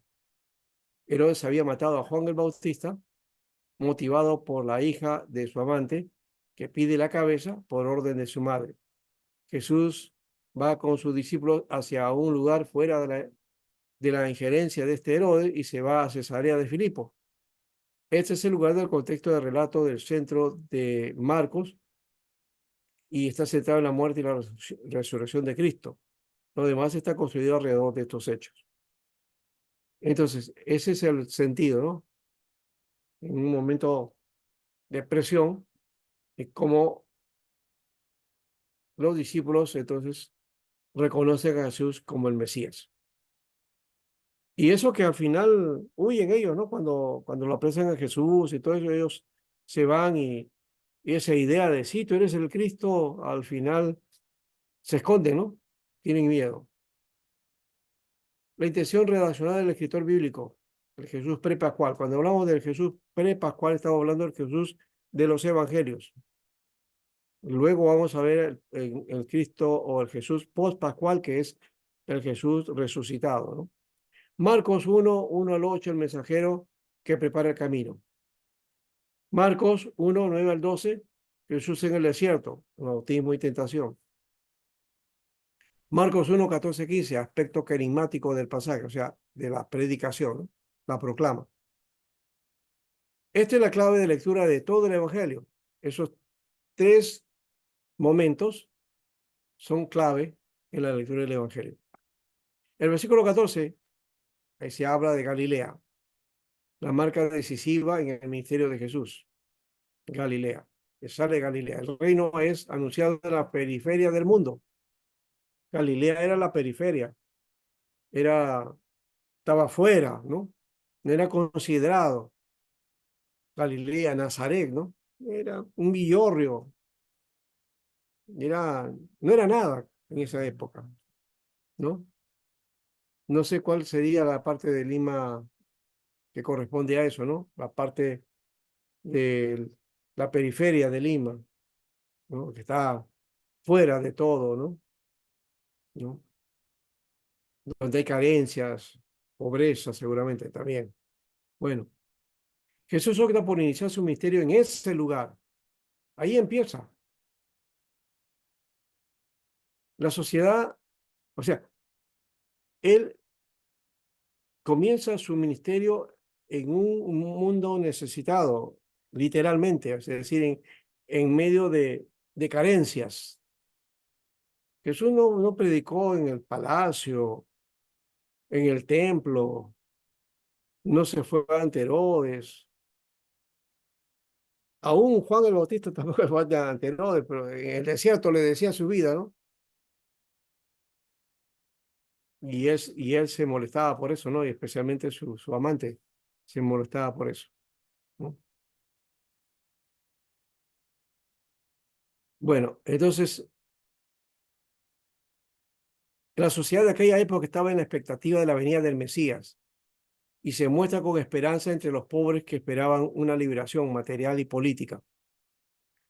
El concepto de Mesías para los judíos es también un concepto político. Por eso es que cuando lo atrapan a Jesús, ¿qué hacen los discípulos? Se van, pues, corren. Y cuando ya murió todo el día, dice, se acabó la esperanza. Ya no hay nada, bueno, ya lo mataron, pues, ¿qué vamos a hacer? ¿No? Este sueño del Mesías no se realizó, ¿no? Así quedaron los discípulos. No esperaban otra cosa. No se acordaron de que él les había hecho que iba a haber un acontecimiento mayor que eso y eso iba a cambiar sus vidas, ¿no? Bueno, ese es el relato entonces del Evangelio. El tiempo se ha cumplido es el sentido escatológico. El tiempo se ha cumplido. Ahí hay un sentido escatológico. Cuando no es escatología, también de paso algunos piensan en el fin del mundo, lo que va a venir, lo que va a... No, no, no, no. Es aquello que se ha cumplido en ese tiempo. Ese es el sentido escatológico. En Jesús dice, arrepentidos porque el reino de los cielos se ha acercado. Así que con Jesús se inaugura el tiempo escatológico, un tiempo nuevo, un nuevo orden. De paso, mucho se metió en la iglesia en la época de la pandemia la idea del nuevo orden mundial, y hasta ahora se predica, hay pastores que predican sobre ese asunto. Pero el nuevo orden mundial no es ese que dicen que están realizando los hombres. El nuevo orden mundial, el tiempo nuevo, empezó con Jesús, con su proclama. Con él empezó todo. Y ese es el sentido mesiánico, es el sentido cristológico que debemos mantener. Él es el que nos da el tiempo escatológico. Entonces, no es porque Él va a venir o que va a venir el arrebatamiento y que la tribulación. Algunos piensan que eso es la escatología. No, no, no, eso no es escatología, es una teoría escatológica, pero no es una escatología bíblica. La escatología bíblica empieza con Jesús, cuando Él predica el reino de los cielos se ha acercado. Ese es el sentido, hermanos. Amén. El versículo 15 es la exigencia y gratuidad del reino, exigencia total por un arrepentimiento.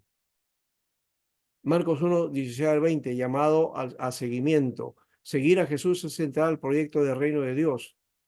Esta es la convocación a seguir, ¿no? Seguir el proyecto de Dios en Jesús.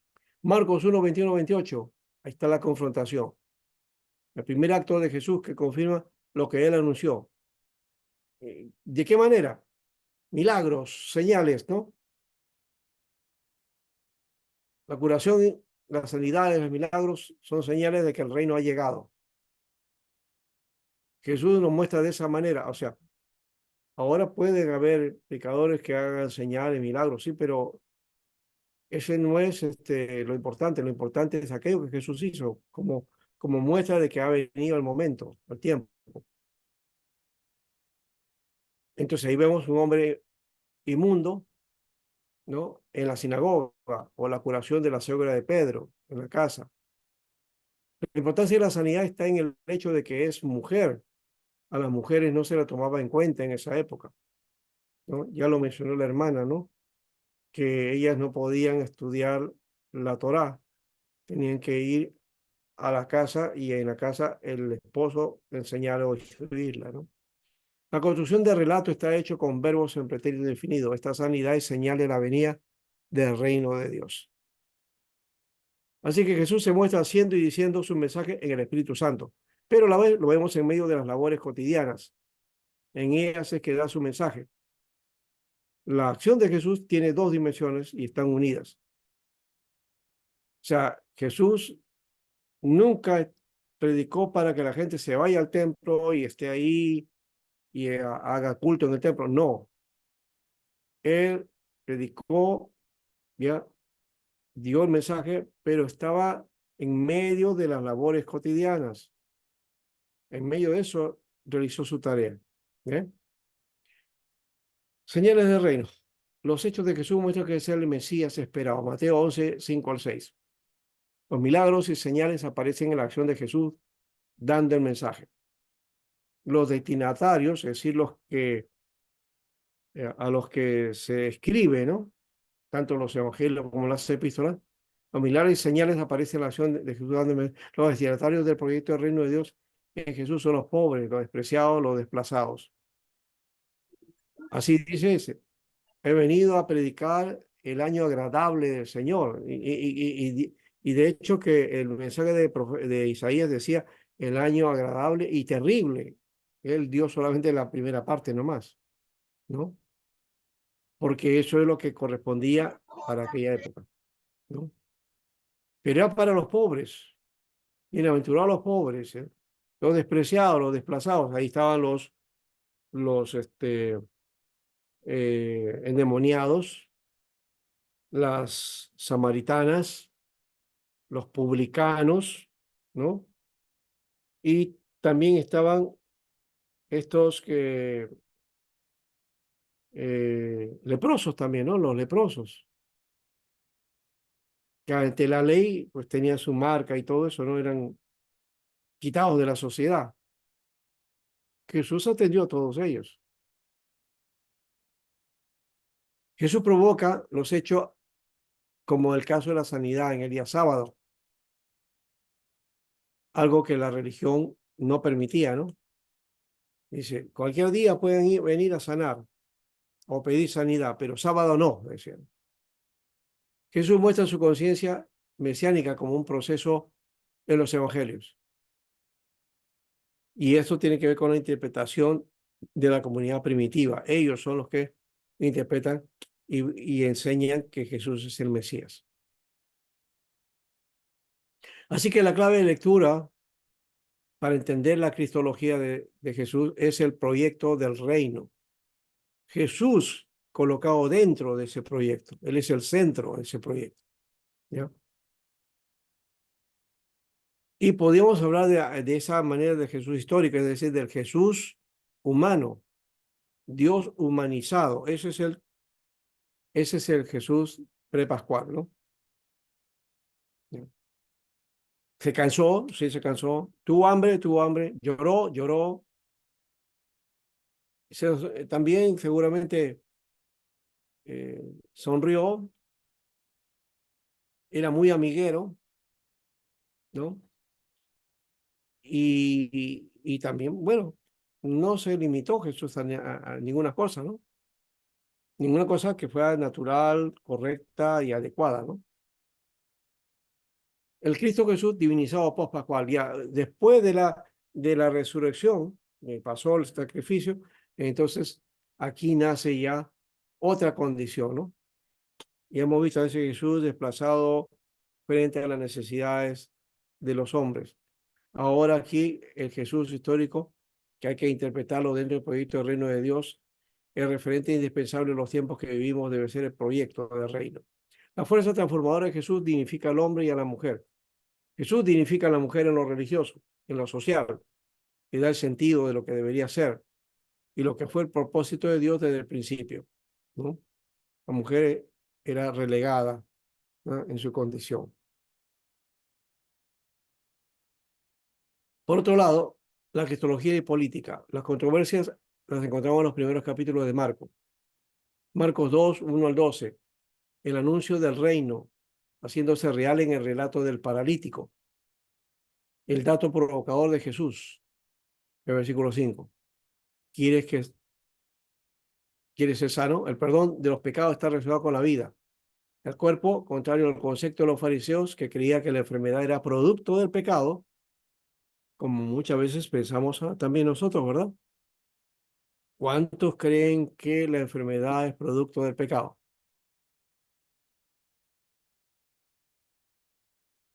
¿Cuántas veces he escuchado esa idea? Ah, el hermano tal está enfermo, de repente ha pecado, ¿no? ¿No? Hoy está enfermo, ¿no? Porque ha pecado seguramente, pues. Esa es la idea que religiosamente se da, ¿no? Pero la enfermedad no es producto del pecado, producto de otras cosas. De repente, descuido, no nos hemos examinado porque no tenemos la costumbre de hacer eso, ¿no? No hacemos prevención de nuestra vida, de nuestra salud, ¿no? ¿No? Ir al médico para que nos analice de tanto en tanto para no sorprendernos después. Algunos no quieren hacerlo porque dice que si van al, a ver al médico, de repente les vaya a dar una mala noticia, ¿no? Por eso no quieren ir al médico. Pero hay que ir al médico para saber cómo estamos, ¿no? ¿Mm? Algunos no van, por ejemplo, si tienen auto, para que funcione bien, de tanto en tiempo lo mantienen, ¿no? Hacen mantenimiento para que funcione, ¿no? Para que esté bien. O lo dejan así nomás y cuando se malogra recién lo llevan al mecánico. O la computadora, cuando se malogra ahí recién la llevo al técnico. Hay que darle mantenimiento también, ¿no? Bueno, entonces, aquí encontramos que el concepto de enfermedad, ¿no? Si tú comes cosas que te hacen daño, te vas a enfermar. Si comes en exceso, te vas a enfermar. Si no comes, también te vas a enfermar. ¿No es cierto? No siempre enfermedades producto del pecado. Pueden haber enfermedades producto del pecado, sí, pueden haber, ¿no? Por ejemplo, las enfermedades venéreas, ¿no? Ahí es producto de la promiscuidad, ¿no? ¿No? Que hay que tener cuidado con esas cosas también, ¿no? ¿No? Higiene, limpieza. Bueno, Jesús perdona el pecado y sana al enfermo como muestra de la venida del reino. La llegada del reino está explícito en ese milagro. El milagro es doblemente gratuito, no tiene con qué pagarlo y no merece la sanidad según el pensamiento de su tiempo, ¿no? Es decir, la gente para que reciba milagros debe merecerse eso. No se merece porque no ha hecho algo, ¿no? Esa es la idea de la retribución. Ahora, Marcos 2, 13 al 17, controversia con el llamado a Mateo. Jesús desarrolla una actitud contra las autoridades políticas y religiosas que se guardaban en sus normas. Jesús provoca e insinúa que escribas y fariseos son perfectos y justos para contrastar su misión, pues busca a pecadores al buscar a publicanos y pecadores y estar con ellos, ¿no? Marcos 2, 18 al 22 le pregunta sobre el ayuno, después del relato de la comida con publicanos y pecadores. Ahí hay un contraste, ¿no? Marcos 2, 23, 27, los principios de la ley son reivindicados. Ya Jesús reivindica la ley, pero rompe la tradición. Sana en sábado. Increíble, ¿no? Bueno. Tercero, la acción de Jesús políticamente planeada. Marcos 11, 1, 33. Va a Jerusalén y hace de Betania su lugar de descanso. Versículo 11, hace su observación y analiza el lugar donde va a actuar. Sale de Betania, su lugar seguro, y pasa por un lugar donde hay una higuera estéril. Y Jesús condena la higuera, ¿no? Versículos 12 al 14 y 20 al 26. La purificación del templo en medio de la maldición de la higuera, versículos 15 y 19, ¿no? Jesús toma el templo y se queda ahí. Hay una frase violenta. Dice, mi casa será llamada casa de oración para todas las naciones, para todos los gentiles. Eso es provocador. Dice, mas vosotros la habéis hecho cueva de ladrones. Ese concepto hay que tenerlo en cuenta porque es muy actual, ¿no? Así que cuando ven sus enemigos esto, quieren matarlo, pues, ¿no? ¿no?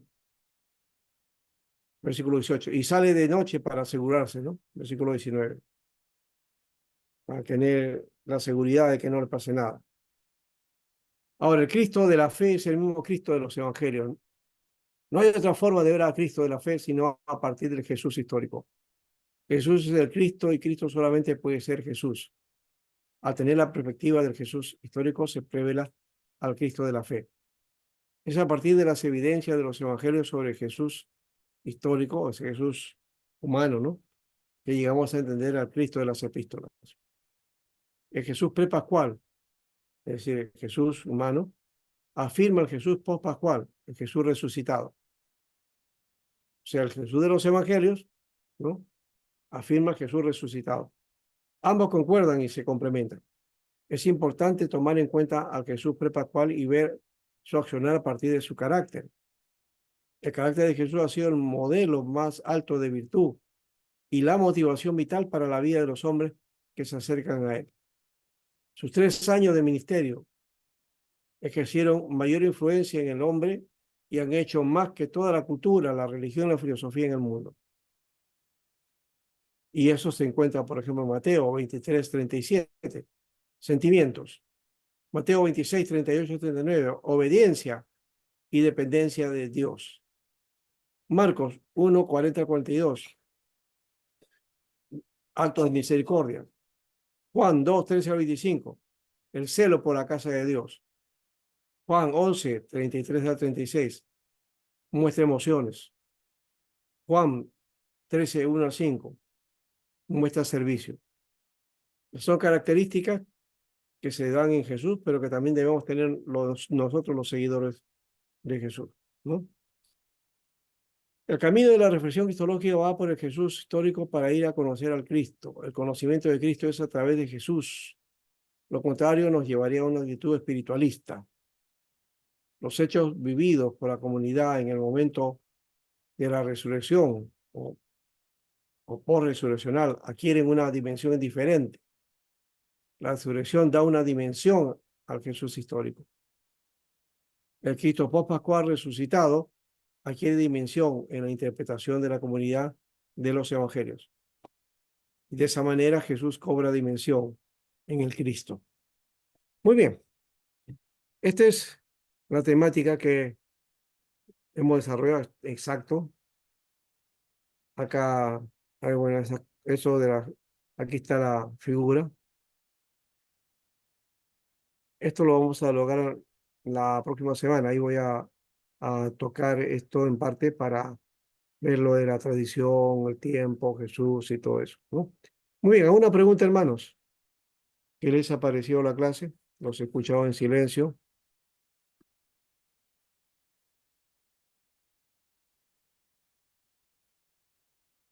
Ah, hay 16 ahora. Bueno, somos 16 en este momento, o sea, hay 15. Algunos más se han añadido. Espero que los demás ya tengan su tema también. Bien, preguntas, hermanos. A ver. Pastor, yo entré a las 9 porque recién llego de trabajo a esa hora. Ya. Dice que envió una lista para que podamos escoger nuestros temas. Sí, Isaías, ¿no? Isaí. Si tú tienes tu trabajo acá. No, yo soy Edith Castilla. Ah, Yo soy Edith Castilla. Castilla. A ver, vamos a ver eso, ¿ya? Entonces no lo tengo acá.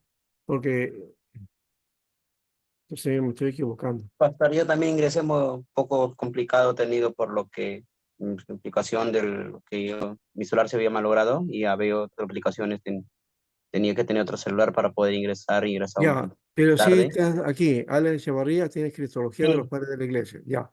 sí, pastor, eso lo tengo yo. Hermana Edith, ¿no? Sí, pastor. Ya. Edith, tu apellido, Castilla Quispe. Edith Dalia Castilla Quispe. Castilla. Ya. Entonces tienes que poner tu tema. ¿Qué temas hay, pastor? Mm, vamos a ver qué tema podías trabajar acá.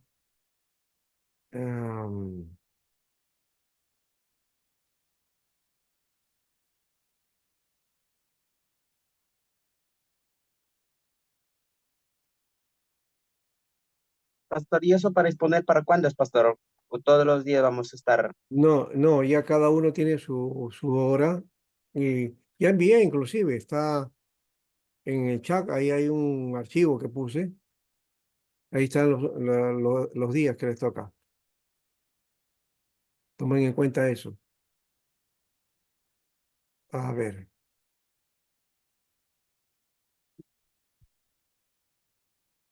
Edith, puedes tocar si tú quieres un tema sobre mm, ya la naturaleza de Cristo ya lo tienen.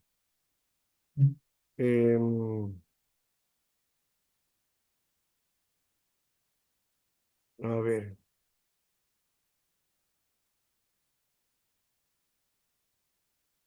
Ya hemos hablado de Jesús y el problema mesiánico. Ya eso creo, no sé si ya está entendido.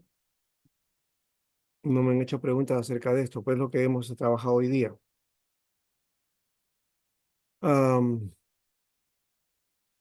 casi todos los temas están ya trabajados. Hay uno que había puesto acá que es una visión de Cristo en perspectiva latinoamericana, ¿no?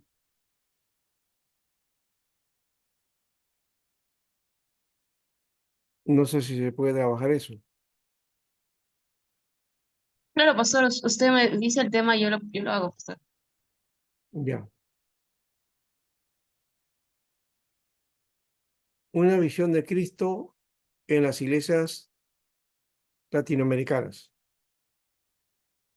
¿ya?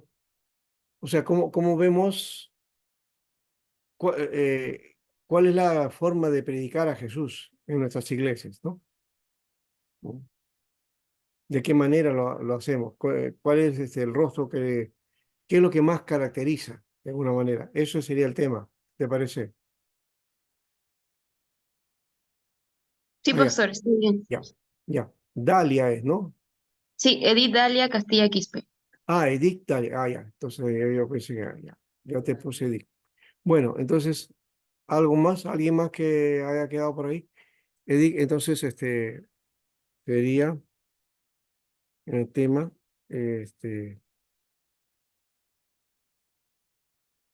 las características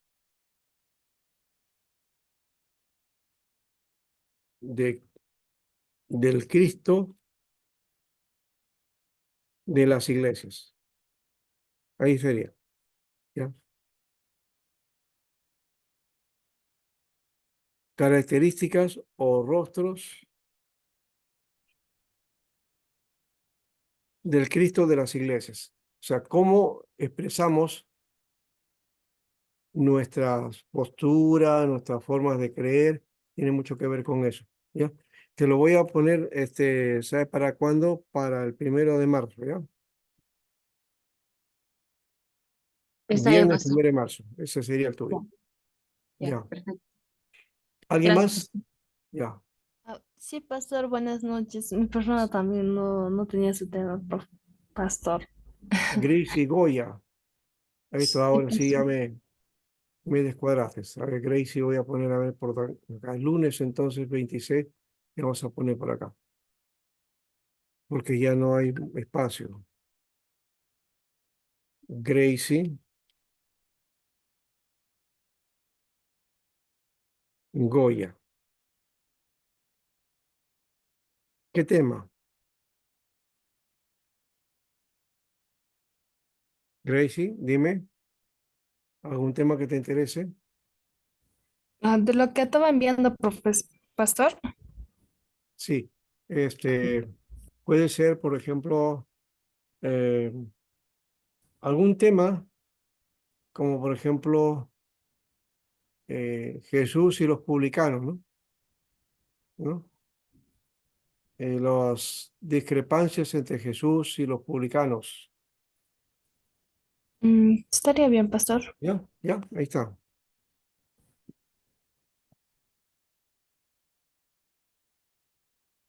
Discusiones de Jesús y los publicanos, ¿no? Entonces tienes que buscar en la Biblia todos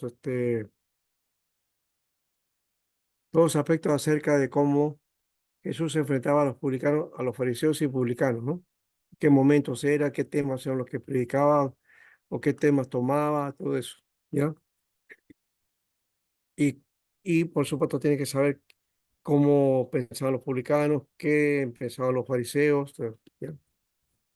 Ya, pastor, muchas gracias. Ya.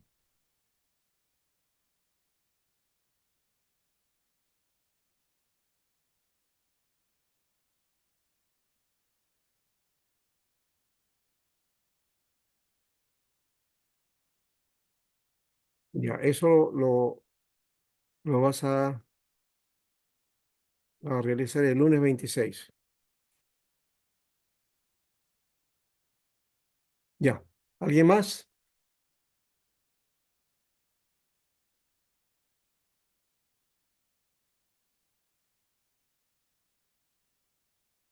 5:14 en este momento. Conmigo son 15, pero hay, en este grupo hay 16. O es el administrador de repente, ¿no?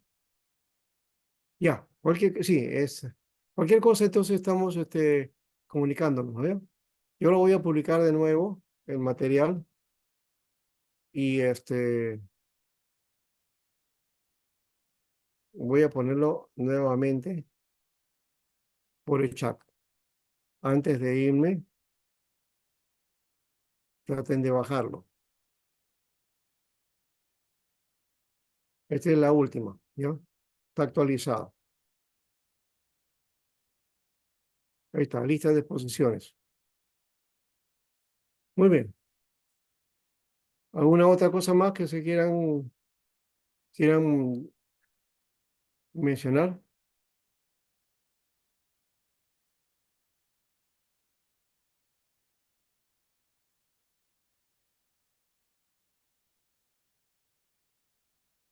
Muy bien. Solamente dejo el espacio para que puedan bajar el documento. Si no, una vez que lo cierre, lo voy a poner en el WhatsApp del grupo. ¿Ya?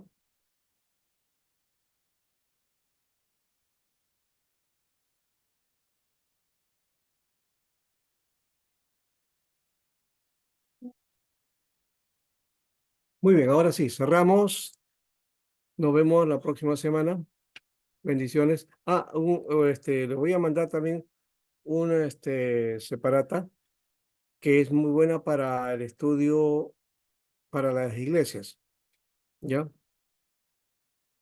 Que es con anotaciones, como para utilizarlo para escuela dominical o academia bíblica, ¿ya?